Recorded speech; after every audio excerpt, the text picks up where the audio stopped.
Hello and welcome to a new episode. My name is Scott, and today we're talking about Genesis vinyl. If you missed last week's episode, make sure you watch it, where I did a whole episode on Phil Collins' solo vinyl and went through some of the highlights in my vinyl collection, and it's what I'm going to do today with Genesis. But if you have yet to see that Phil Collins episode, make sure you watch that.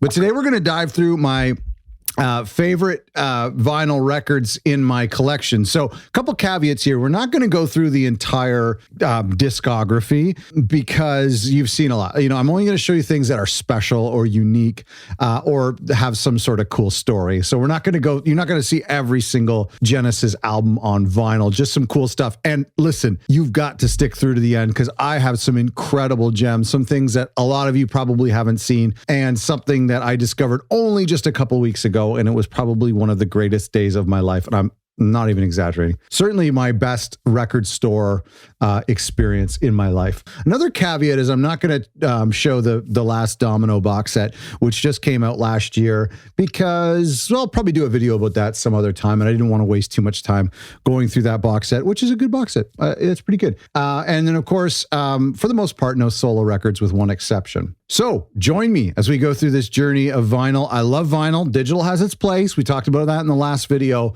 but today we're going to talk about vinyl. Vinyl is such a cool, I think I have a bigger Genesis vinyl collection than I do Phil Collins. I think that's because obviously they've been around longer. They have more records and more singles.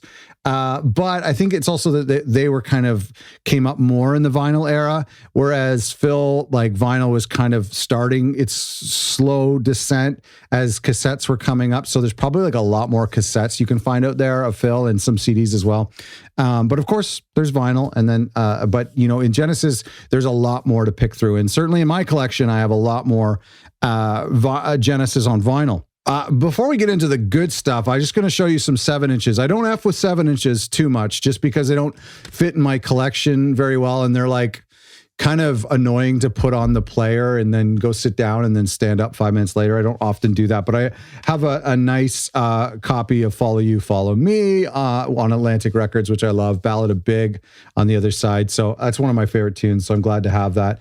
I bought this on Discogs. I threw it in the cart with another record I was buying, and I thought I was getting the 12-inch of this, which I'd love to find the 12-inch clear of this. It has Last Domino on the other side, but it's an Invisible Touch single. It's not clear. It's black, but I just threw it in the cart. But other than that, I'm not going to show you any 7-inches, because I don't have many. Having said that, if I come across them, same with Phil Collins 7-inches, if I come across them, I grab them for sure. They're not too expensive. This next record is very important to me, and this isn't a Genesis record, actually, and it's my one exception to the solo record rule, but I wanted to show you this record, and I know that if there are fans of Phil Collins, there are fans of Genesis, and if they're fans of Genesis, they're fans of Peter Gabriel on this show. So I want to show you this record I only got last week. It's a record I've been looking for on vinyl for so long, and it is Shaking the Tree, which is the greatest hits of Peter Gabriel. And it came out can you tell me? This came out in 1990. Wow, that's pretty cool. I didn't realize that, around the But Serious era. So he had already had that many records to do hits.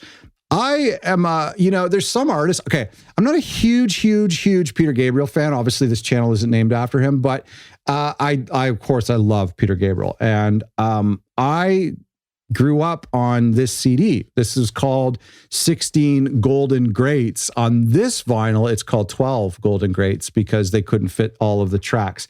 And I think the album's better for it. And some people aren't greatest hits fans, but there are some bands that do really well and are known to a lot of people based on their greatest hits. ABBA is an example. ABBA Gold is probably their best-selling record. Same with the Eagles. Eagles' greatest hits is definitely their best-selling record, if not the best-selling record. So for some artists, greatest hits is or for some fans, a greatest hits is a good entry point. So when I was a kid, I got a CD of Shaking the Tree, And I fell in love with songs like Salisbury Hill and Sledgehammer. Mercy Street is my favorite Peter Gabriel tune. And Games Without Frontiers is on here. Don't Give Up, obviously. Family Snapshot is a beautiful tune. So I was so pleased to get this on vinyl because it's very hard to find on vinyl. As with most 90s records, 90s is a dark period. They're being reissued now, and maybe this will be reissued. You could see the condition that this is in. Look at this tag here. You can see the condition this is in, but I actually kind of like it for that. It looks really cool. It almost looks like it's designed that way. So that's my one exception. I've been playing this record nonstop. I absolutely love that collection. I was so pleased to have that on vinyl. Here's another one I added only a couple of months ago, and it's going to get a lot of moans from people, and this is Calling All Stations, and this is actually, for being a Phil Collins channel, this is a record that does not have any Phil Collins on it, and this was the Genesis record that Mike and Tony continued on in 1997 without Phil when he had left the band, and I'm not going to talk about this, but I'll do a whole episode on this one day, because I'm kind of a fan of this record. This is a good record. And on vinyl, it sounds really good. And I got this for cheap. It was used, and I had to pick it up because I'm a completist. It's 2 discs, but only 3 sides. Isn't that interesting? And they actually save a bit of money when you do that too, because you don't have to buy a stamper. Oh, wait. Hold on. Yeah. It's just not a die cut, but like a stamp on the other side. So that's Calling All Stations. We'll move on from that. Same thing with We Can't Dance. This is the reissue that was remastered and put on vinyl that they did a couple years ago. And because this is from the 90s, it's super hard to get 90s records and early 2000s records on vinyl until probably around 2009, 2010, when vinyl started getting really popular again, that people were pressing records on vinyl. And of course, anything that's released today gets put on vinyl for the most part. But there was a dark period in the late 80s, early 90s, especially in North America, where vinyl was losing out to cassettes and CDs. And so I got this record when I was a kid on cassette, and then I later got it on CD. It probably sold the most amount of copies on CD eventually. And so it was nice to get it on vinyl. It is on vinyl elsewhere. This is 2 discs. I believe it's on, is it 1 disc? It can't be 1 disc. There's no way you could fit that many songs. There's 12 songs. So there's probably 2 discs. So it was pressed in the early 90s, but I've never come across it. And I try not to buy stuff on Discogs because I like that experience of discovering stuff in a record store. But I have that Shaking the Tree I bought on Discogs because I had gotten tired of trying to find it in the store. So I had to buy it. And I'm glad I didn't wait because I've been enjoying it. But We Can't Dance was one that is super hard to find. If you have it, let me know. That's awesome. And I'll still keep a lookout. I'll grab it in a heartbeat if I ever saw a used version of it. But having the new version is great because it sounds really good. And I love that record. Here's a record I got recently. This is another one. I'll admit that this vinyl is another Discogs purchase. And again, I think that's it for my Discogs because I do feel guilty when Discogs is like, it's cheating, man. You know, like if you're like searching in record stores for rare vinyl and then you just buy it on Discogs, I find that cheating, but I've done it a couple times. But this is The Way We Walk, Genesis Live, the shorts. So this would have been, what was this, 92? And this again is hard to find on vinyl. That's why I had to go the Discogs route. So I've told you 1990, 1991, 92, 93, 94. It's very hard to get stuff from that era on vinyl unless it's been reissued now. And so this is an original single disc. It's a black disc. Let's see what it's got on here. Some cool artwork. And then here's an interesting thing that came with it. This is a flyer. I don't know if you can see that. This is a flyer for the Longs that was at a special discounted price, they said. And so I don't own the Longs on vinyl, and I really want to because I actually really like that mix. That compilation of the Longs is pretty good. I don't know if that's like where they kind of like string together Illegal Alien and That's All and Follow You, Follow Me. That's kind of annoying, but the shorts is a good version, is pretty good as well. And it's not in order of like the live show. I don't think, a little bit maybe. Yeah, maybe it is actually. Yeah. No, because it has I Can't Dance at the end of side 1. But yeah, this is good. I'd like to get the Longs. The Longs is way harder to find. Sold less copies, obviously. And on Discogs, anyhow, it's like double, triple the price of the shorts. So the shorts was maybe $40 or $50, and the longs is maybe $200 now. I'm not sure. Here's a record I found just recently in a shop, and I didn't even recognize it. And then just because I hadn't seen it before, but it's a 12-inch single for Tonight Tonight. It has it has Tonight Tonight, a remix, which is probably a shorter version. Then it has In the Glow of the Night. And then on side B is Paper Late. And then another remix of Tonight Tonight. I love this song. I mean, this is the song that can go on. It's a remix of the long version. It's a song that can go on for so long. Here's what's funny. I saw this and I looked down at the bottom where it says, I got some money in my pocket, about ready to burn. And that's the first thing I saw, because I didn't recognize the black and white. And I was like, hold on a second. I know that lyric. And so I grabbed it. And I'm on a mission to collect as many 12-inch, Genesis 12-inch singles, because I don't love the 7 inches, like I mentioned. They don't fit well in my collection. So the 12 inches I much prefer. And so I'm on a hunt for more 12 inches. This is one I got last year. And this is the Mama one. And it's so beautiful. I mean, look at the artwork for that. Way better than the album cover, the Shapes album cover. And so this is Mama, and it's got a long version of It's Gonna Get Better. No, actually, yeah, it's got a long version of It's Gonna Get Better. They just kind of jam it out a bit. And then a long version of Mama on side A. So I don't know what the application for this would have been. Like, I don't know if this wouldn't have been played in a club, maybe like college radio or something where they would have used a long version. Certainly not pop radio, but I'm really pleased to have gotten this. This isn't hard to find, but it's not easy. You know, you'll find like 50 copies of the Shapes record before you stumble upon the Mama single. So we're moving in chronological order. Then I've saved my 3 super special records for the end, and I'm so excited to show you those.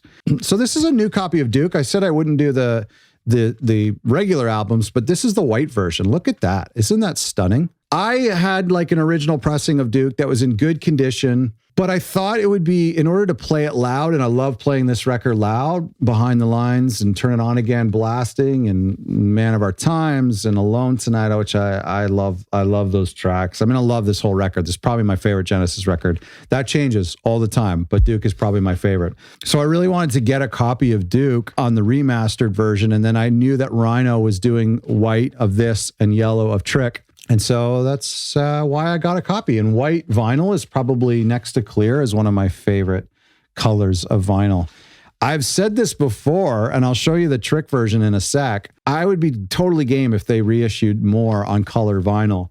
The problem is they got to just be really careful because, and I'll show you in a second, but you cannot just like pick a color, like a normal PVC color of vinyl, and just pray that it matches the cover.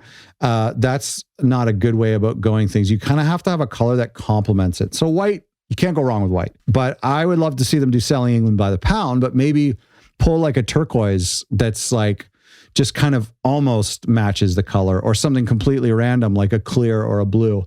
I think they should do a reissue of The Lamb Lies Down on Broadway with clear vinyl or white vinyl or gray vinyl. Like that could be kind of cool. Same thing with, what else haven't they done? Shapes. If you did like a yellow Shapes, it would be hard to match that color. But you could do a cool Abacab with like, even pulling one of those colors out, it's going to be really tricky. You'll have to do a test to make sure it matches. So anyway, this is probably my favorite, and this is not a special vinyl in any sort. This is just one of the reissues that they did maybe 10 years ago, 2012. And this is probably my favorite Genesis record, like as a whole, just live and regular studio record, just because of this, you know, for this being a Phil channel, this is a really special Phil record because it is like all about Phil on this album. He's singing so well. He's singing the old songs and some new songs from Trick of the Tail. And he's singing, he's playing drums a ton as well. So on certain songs. And the sound in this is such a good record. So Seconds Out, it's a live album. It's 4 sides and just some incredible moments. Firth of Fifth and Do I Know What I Like, and the length of I Know What I Like is just unreal. So totally, I would suggest that and most people have it. And that one is super easy to find used. In fact, I spent like $30 or $40 to get a new copy of it. And then like not long after that, I started seeing like millions of them popping up. I need to get a second copy, like one of the original pressings, just to see what it sounds like. This is a trick of the tail, and I just wanted to show you that this is the other Rhino reissue, and this is on yellow. And I have a major issue with this. Sonically, it sounds fine, and I've heard people say that their copy doesn't sound very good. For me, I have no issues with it. It sounds fine. So this, I'm not crazy, although when I look at it up here, it's okay. But I'm not crazy with the color. I mean, what were they trying? Were they trying to color match the cover? Obviously not. Like, this is like, see, you can pay tons of money to have a custom Pantone color vinyl. And maybe some people do it. If you're like Adele and you're pressing 500,000 copies, you could maybe afford it. Maybe Taylor Swift does it. But for the most of us, we only have like 30 or 40, like not even maybe like of just like standard colors. Then you get into swirls and splatters and halfsies and all that stuff. But for just the basic like matte colors, there's neon colors too. But for the basic like standard colors, there's only certain ones you could choose from. And so this is probably just a yellow or canary, maybe.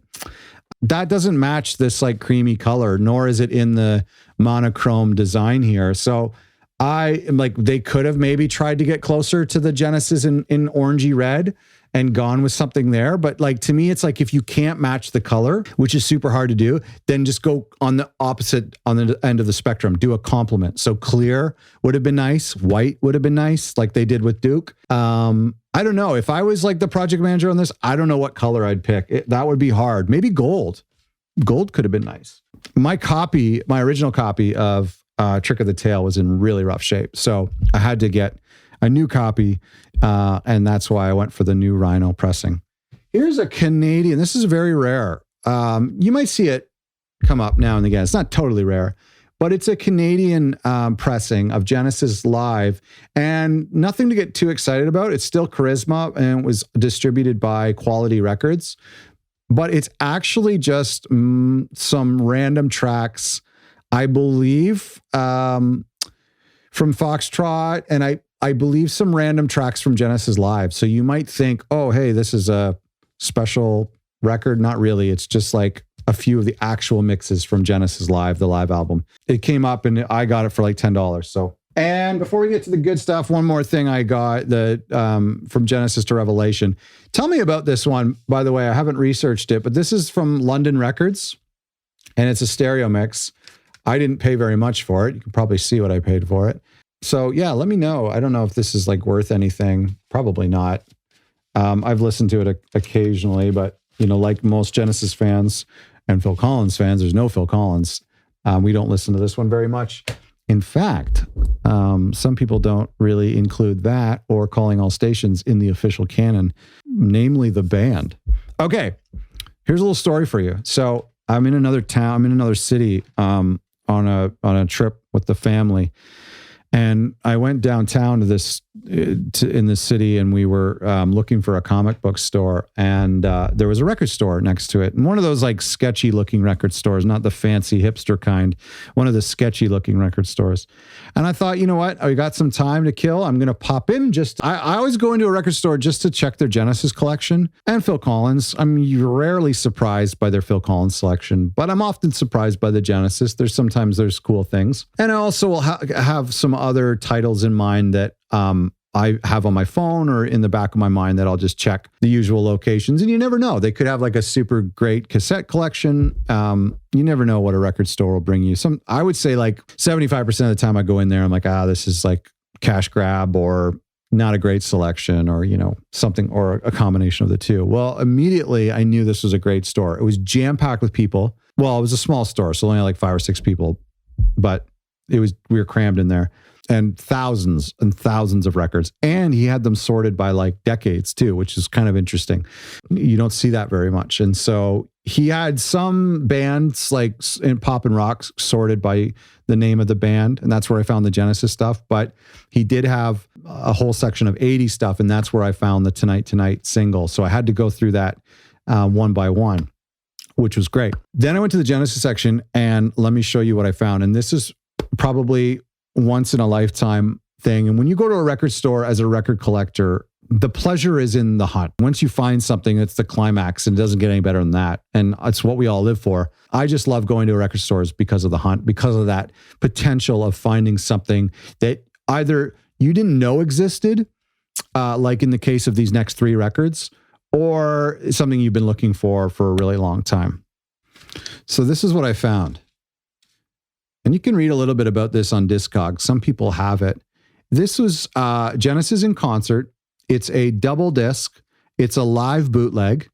So I'm going to get the FBI on me here, but I didn't make it. It says it was made in Switzerland. It was recorded on May 4th, 1980 at the Theatre Royal in London, England, except for Carpet Crawlers and Back in New York City, which was recorded on the 1975 British tour. So I'm going to read you the track listing and then I'm going to show it to you. Let me take it out of the sleeve for a second here. Side 1 is Dancing in the Moonlit Night, Carpet Crawlers, Squonk, Behind the Lines. Side 2 is Duchess, guide vocal, Turn It On Again, and Ripples. Side 3 is In the Cage, Afterglow, Follow You, Follow Me, Carpet Crawlers again, but that time with Peter. And then side 4 is I Know What I Like, and The Knife, and then Back in New York City with Peter. And let me see if I can get you a good shot of that.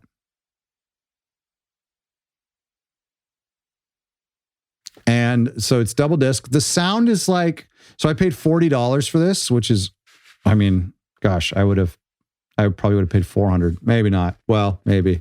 I treasure these so much. So you can tell that it's like, there's no label on it, right? Because pressing them would have been illegal at the time. Would still be illegal. I had always dreamed about getting live bootlegs, and ironically, I'd been listening to a lot of live bootlegs of Genesis that I'd found online, and I just thought it'd be so great to find them on vinyl because I love the live bootlegs. They're super unique, especially the Phil Collins era stuff. But I also prefer to listen to music on vinyl. That's where I, enjoy music the most, and so to get a live bootleg was a real dream. And so this says it's gold records. The funny thing is, it says unauthorized duplication is a violation of applicable laws, which I don't know how that's possible.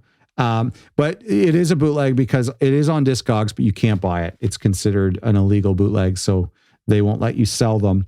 And I don't really know what the value would be. It was priced at $40. So very, very pleased to get that cool cover. And here's something else they had. They actually had 4 or 5 bootlegs, and I bought 3 of them. This is another one, great one here. Let me read it to you, then I'll show it to you. Genesis, A Living Story. It includes, so it says it includes Squonk, Afterglow, 11th Earl of Mar, One for the Vine, I Know What I Like in Your Wardrobe. It does not. It includes some of those and not some of those. And there's other songs on here that I can't remember, but it's from the 1977 tour. So this would have been around the time of Seconds Out. Not extremely rare. What I love about this previous one is that this has stuff from Duke. And so that, I guess you could get that on 3 Sides Live. But I don't know, I just really appreciate these recordings. I would love to get some bootlegs from like the Mama tour or the Invisible Touch tour on vinyl. I don't know if that exists. Yeah, so this is a really cool one. Let me see if I can show you the record. Again, no description or anything. It's kind of like a decoy on the record. And so that was $40 again. I was really pleased to get that. And let's see how this one is funny because it's just in a white paper jacket, and then they put like a flyer. And so if you look at this on Discogs, they have other ones that are pressed. It actually goes like this, I believe, that are pressed on, that are printed on like pink and yellow, like this next one. Genesis White Mountain. This is the 1976 UK tour. This track listing is correct. You can see that. And that includes The Cinema Show, Firth of Fifth, Robbery, Assault and Battery, The Lamb Lies Down on Broadway, The Carpet Crawlers, White Mountain, Los Endos. I'm not sure when this was recorded, but obviously on a UK tour in 1976, so that wouldn't be too hard to find.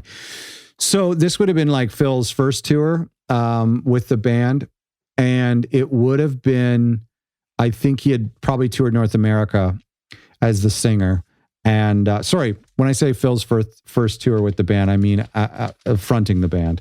I think the UK tour probably happened after Canada and the US. Correct me if I'm wrong. So that's those 3 records. I mean, what's funny is I went back to the record store a couple days later just because I had such a great time and I wanted to see what else I could stumble across. And the second time is when I found the Tonight 12-inch, and I don't think I got anything else. In the previous video, that same store is where I got the Hangin' Long Enough remix 12-inch. But the second time I went there, I just went back because I just wanted to look at more stuff that they had. And I was speaking with the gentleman who owns the store, and I had bought 3 of the 5 bootlegs that he had. And I may go back sometime and get the other ones if they're not gone. And I was like, and he was telling me about a Trick of the Tail bootleg that they used to have. Or no. It was, and then there were 3 bootleg that they used to have. And he was telling me about it. And I asked him, like, do you get a lot of Genesis bootlegs? And he just laughed. And he was like, yeah, maybe every 20 years. And so I felt really privileged that, like, I walked into the store when he had just gotten them like 2 days earlier from some guy. So I was so happy to get those. So that's my Genesis vinyl collection. It's not all of my Genesis vinyl, but it is the stuff that I'm most happy with. I think Genesis is a band separate from Phil Collins in the sense that they have more that they could press on vinyl. There's way more recordings, live recordings and official bootlegs and soundboard recordings that I think that they could press to vinyl. I think there's some great compilations they could do. I mean, they could do a Peter era and a Phil era kind of greatest hits. I'd even buy the 1999 Turn It On Again hits on vinyl if they ever did that. I don't think they ever do. I don't think that exists anywhere. Now, they did The Last Domino, which is nice to have a greatest hits on vinyl, but to have like a single disc of just the radio hits would be kind of interesting. Honestly, I'm game for whatever they release. And I've heard from some, different interviews out there that they are working on some stuff. So I'm sure they'll continue to milk that cow. My question for you, what in my collection here that I've showed you today interests you the most? And what do you have in your collection that we may not know about, that I don't have in my collection, and that you're most proud of when it comes to Genesis vinyl? Make sure you watch the previous video I did where I went through all of my cool and fun and rare Phil Collins vinyl.